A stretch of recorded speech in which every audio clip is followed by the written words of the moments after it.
حلقہ خواتین جماعت اسلامی پاکستان کی نائب قیمہ عنایت امین صاحبہ اس وقت ہمارے ساتھ ہیں، اور میں حلقہ خواتین جماعت اسلامی پاکستان کے پی کی ناظمہ اور صوبائی ہماری جو ریلیف کی ٹیم ہے اس وقت آپ کے سامنے ہیں۔ سیلاب کی تباہ کاریوں کے اثرات اور آبادکاری کی بڑھتی ہوئی ضرورت کے پیش نظر ڈی آئی خان کے تحصیل درابن اور کلاچی کے دورے پر ہم لوگ آئے ہوئے ہیں۔ متاثرین کی آبادکاری میں صوبائی اور وفاقی حکومت اختلافات کا شکار ہیں۔ اس صورتحال میں جب حکومت اور حزب اختلاف دونوں ہی سیاسی رسہ کشی میں مصروف ہیں، حلقہ خواتین جماعت اسلامی پاکستان، الخدمت فاؤنڈیشن پاکستان اور پاکستان اسلامک میڈیکل ایسوسی ایشن مکمل منصوبہ بندی کے ساتھ اول دن سے اپنے عوام کی متاثرین کی امداد اور ان کی بحالی کے لیے میدان میں موجود ہیں۔ اس سلسلے میں جہاں مردانہ نظم کام کر رہا ہے تو وہاں خواتین نظم بھی اپنی ذمہ داریوں سے کنارہ کش نہیں ہیں۔ اب تک ہم خواتین حلقہ خواتین نے چارسدہ کیمپ، نوشہرہ کیمپ، سوات میں تحصیل مدائن، بحرین اور دیر لوئر کے وہ علاقے جو سیلاب کی تباہ کاریوں سے تباہ ہوئے اور کوہستان اور دیرپر کا دورہ ہم کر چکے ہیں۔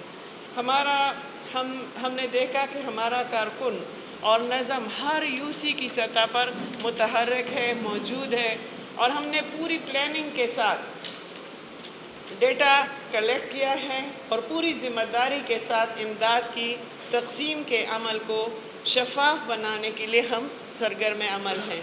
نیز الخدمت فاؤنڈیشن نے ان مشکل حالات میں اپنے ملک کے باسیوں کو اکیلا نہیں چھوڑا۔ سیلاب زدہ علاقوں کا دورہ اور وہاں کے افراد کی دلجوئی بھی کی ہے۔ ہم ان کے ساتھ بیٹھے ہیں، ان کے ساتھ بات کی ہے، ان کی تسلی دی ہے اور ان کا حوصلہ بڑھایا ہے، اور ہم ہر دم آگے رہے ہیں۔ سیلاب سے متاثرہ افراد کو کپڑے، جوتے، ذاتی صفائی کا سامان اور بچوں کے کھلونے بھی ہر فرد تک پہنچانے کی ہر ممکن کوشش کی ہے۔ الخدمت خواتین ونگ نے اپنے خواتین رضاکاروں کی مدد سے زچہ و بچہ سامان بھی بنوایا، انہیں ضرورت مندوں تک پہنچایا۔ روزانہ کے کھانے اور صاف پانی کے ساتھ بسکٹ، ٹافی، خشک دودھ اور دیگر سامان کی فراہمی بھی ہماری اولین ترجیح رہی ہے۔ اور اس وقت سیلاب سے متاثرہ علاقوں میں وبائی امراض بھی پھوٹ پڑی ہیں، جس سے پورے ملک کے عوام کے نظام صحت پر برے اثرات پڑ رہے ہیں۔ ان حالات میں ان علاقوں میں جراثیم کش اسپرے اور ویکسینیشن کا انتظام بھی الخدمت نے کیا ہے۔ آپ کے توسط سے میں تمام اہل خیر سے اپیل کرتی ہوں کہ وہ اس میں اپنا حصہ ڈالیں، ہمارا ساتھ دیں، اور کل انشاءاللہ ہم تحصیل درابن، پوروا اور تحصیل کلاچی بھی جائیں گے، جہاں 100 خاندانوں کو فوڈ پیکج نقد رقوم تقسیم کی جائے گی۔ پاکستان میں نکاسی آب کے نظام کو زرعی ایمرجنسی کا اعلان کیا جائے۔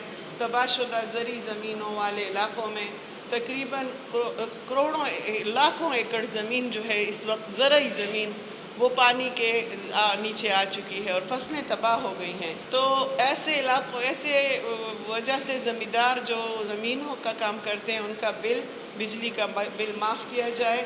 کاشتکاروں کی رہنمائی کے لیے ماہرین کا بورڈ تشکیل دیا جائے، جس میں کاشتکاروں کو بہتر بیج اور کاشتکاری کے متعلق دیگر چیزوں کی رہنمائی دی جائے۔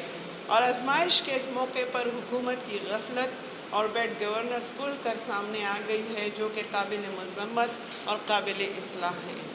پی ڈی ایم اور پی ٹی آئی ان سب کی ذمہ داریوں اس میں ذمہ دار شریک ہیں دونوں، اور ان کو آپس کی چپل کش چھوڑ کر قوم کو ان مشکل حالات میں سہارا دینے کی ضرورت ہے۔ ہمارے 2 کیمپ لگے ہوئے تھے نا، اسی روڈ کے اوپر ایک ہمارا درابن کے اوپر کیمپ تھا اور ایک ہمارا جو ہے وہ وہاں پر قریشی موڑ کی سائڈ پہ کیمپ تھا، اور پریکٹیکلی ہم نے جو ہے اس وقت 3000 کے قریب خاندانوں کو جو ہے وہ راشن دیا ہے، اور اس کی پراپر رپورٹس ہیں ہمارے پاس، پراپر ہمارا ورک ہوا ہوا ہے۔ اور درابن کی ان جگہوں پہ بھی ہم گئے ہیں، الحمدللہ ہمارے تقریباً 100 سے زائد ہمارے ساتھ والنٹیئرز خواتین موجود تھیں جنہوں نے یہ کام کیا ہے، اور ہم نے الحمدللہ پریکٹیکلی مردوں کے شانہ بجانہ ان سے تھوڑا بڑھ کے کام، کیونکہ ایسے ایریاز میں بھی ہم گئے ہیں کہ جہاں پر جب یہ پل بالکل اس کنڈیشن میں تھا تب بھی ہم گزر کر آگے گئے ہیں۔ ہم نے اپنی سوشل میڈیا کے پیج کے اوپر ہم نے اپنی ویڈیوز بھی ڈالی ہیں، اور وہ بھی، اور پریکٹیکلی ہم موجود ہیں۔